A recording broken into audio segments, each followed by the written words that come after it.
الحمدللہ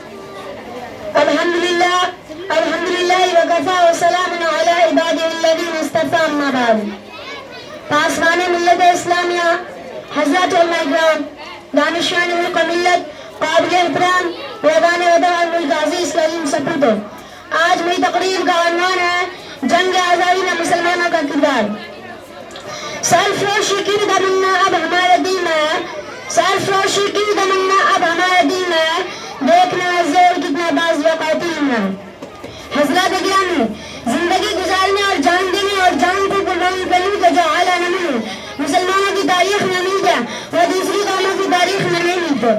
بہتر زندگی اور بہتر موت مسلمانوں کا اس لحاظ سے طرح امتیاز اور شعار ہے کہ وہ فرد عالم بھی ہے اور معلم عالم بھی ہے، وہ تہذیب و تمدن کا مؤسس اور بانی بھی ہے، اور ہویت فکر اور بہتر حقیق، عدل مساوات اور انسانی قدروں کو فروغ دینے والا بھی ہے. وہ انسان کی غلامی کا سب سے بڑی معنی سمجھتا ہے، اس لیے انسان کی غلامی کا مسلمان سب سے بڑا دشمن اور اس کے مقابلے سب سے زیادہ پیش بھی نظر آتا ہے. ہندوستان میں مسلمانوں نے طویل مدت تک کم تعداد میں ہونے کے باوجود حکومت کی اور کسی بڑی بغاوت کا ان کو سامنا کرنا نہیں پڑا، اس لیے کہ انہوں نے ہندوستان کو علمی، تمدنی، اخلاقی لحاظ سے اعلیٰ تصور حیات ادا کیا. ہندوستان کو ایک متحدہ ملک کی حیثیت دی، اس کی سرداری کی حفاظت کی، سماجی ظلم سے اس کو نجات دلائی، مذہب کے نام پہ غلامی کے قسم کو ختم کیا، اور آخر رات میں جب انگریزوں کا تسلط ہوا تو مسلمانوں نے ہندوستان کو آزاد کرنے کے لیے ویران وطن کو ساتھ لے کر اپنی جان مال کی قربانی کی. اور مائیگرام نے انگریزوں کے خلاف جنگ کرنے کا فتویٰ دیا اور تحریک آزادی میں نمایاں کردار ادا کیا. ہندوستان کی آزادی کی تحریک میں علماء بلدادان نے شریک ہوئے اور بدعلوم دیوبند اور اس کے علماء اور مدرسین جن کو غدار وطن ٹھہرایا جاتا ہے اس تحریک میں دوسرے دموں سے زیادہ نمایاں تھے. ہندوستان کی آزادی میں مدارس کے علماء شعراء کرام اور مسلمانوں کا جو کردار ہے اس کو کبھی فراموش نہیں کیا جا سکتا. علماء نے غلامی کی رنگیاں توڑنے اور آزادی کے لیے بے پناہ طلب پیدا کرنے کی ہر ممکن کوشش کی. آزادی کے لیے انہوں نے اپنی کو خطر میں ڈالا لیکن یہ روش نہیں بدلی. جذبہ حب الوطنی، وطن دوستی کے جذبات و احساسات پیدا کرنے اور آزادی حاصل کرنے کے لیے اپنا سب کچھ قربان کر دینے کا جذبہ اور وہ جتنا علماء کرام نے پیدا کیا اتنا کسی نے بھی پیدا نہیں کیا. علماء کرام اور مسلمانوں کی تاریخ حب الوطنی، سرفروشی، وطن دوستی، آزاد خیالی، مذہبی نظری، بے خوفی اور بے باکی کے واقعات سے بھری پڑی ہے. شبیر بدایونی نے اسے خوب نقشی کھینچا ہے. یہ بات آیا ہے دنیا پر ہم پھول بھی ہے تلوار بھی ہے، یہ بات آیا ہے دنیا پر ہم پھول بھی ہے تلوار بھی ہے، یہ بن جہاں مہکائیں گے یا خون ملا کے دم لیں گے، سوچا ہے کفیل اب کچھ بھی ہو حال میں اپنا حق لیں گے، عزت سے جیے تو جی لیں گے یا جان و شہادت پی لیں گے.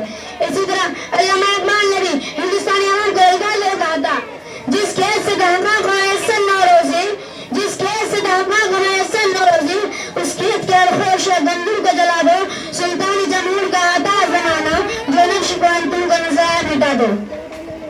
اور شاہ علی محمدی کا عشق نے تو تمام ہندوستانی عوام کے رنگ ہمیشہ میں آزادی کے اشارے پھولتے تھے. سرفروشی کی تمنا اب ہمارے دل میں ہے، سرفروشی کی تمنا اب ہمارے دل میں ہے، دیکھنا زور کتنا باز لقا دل میں ہے. مگر ہاں افسوس جس وطن کے لیے میں جانا مال کی قربانی دی، اپنا گھر بار سچ بھی لٹا دیا، تحریک آزادی میں اپنی تن من کی بازی لگا دی. آج اس ملک کے رہنے والے بہت پادان وطن مسلمانوں کے دشمن مسلمانوں پر غداری کا الزام لگاتے ہوئے نہیں ٹکرا اور یہ نعرہ لگاتے ہوئے پھرا ہندو ہندو ہندوستان ملا بھاگو پاکستان. کیا یہی ہماری اور ہمارے علماء کرام کا بدلا ہے؟ سچ کہا ہے بھی شاعر نے، جب وطن کو لوگوں کی ضرورت پڑی، جب وطن کو لوگوں کی ضرورت پڑی سب سے پہلے ہماری گردن کٹی، اب ہم ہی سے کہتے ہیں اہل وطن یہ وطن ہمارا ہے تمہارا نہیں. اور بالفاظ دیگر جب پڑا اردو گلستان پہ تو ہم نے دیا، جب پڑا اردو گلستان پہ تو ہم نے دیا، جب باہر آئی تو کہتے ہیں تیرا کام نہیں. حضرات گرامی، اسلاف کے کارناموں کو آپ کے سامنے بیان کرنے کا مقصد یہ ہے کہ آپ ان کو ہمیشہ یاد رکھیں کیونکہ یہ آپ کو دوا نہیں ہوگا سب چشمہ ہے. میں چاہتا ہوں کہ مسلمان نوجوان اپنے ان اسلاف کے جذبات اور قوت عمل کے امین اور وارث بن جائیں اور زندگی کی راہ پر بڑے خلوص و اعتماد کے ساتھ منظم ہو جائے اور احساس کمتری کو صفحہ ذہن سے خرچ کر پھینک دیں، تبھی وہ اس ملک میں عزت کی زندگی گزارنے کے حقدار ہو سکتے ہیں. بس انہیں پاکیزہ جذبات کے ساتھ میں تمام ہندوستانی عوام کو خواب اور غفلت سے بیدار کر کے یہ پیغام دیتے ہوئے اپنی تقریر ختم کرتا ہوں. نہ سمجھو گے تو مٹ جاؤ گے ہندوستان والوں، نہ سمجھو گے تو مٹ جاؤ گے ہندوستان والوں، تمہاری داستان تک بھی نہ ہوگی داستان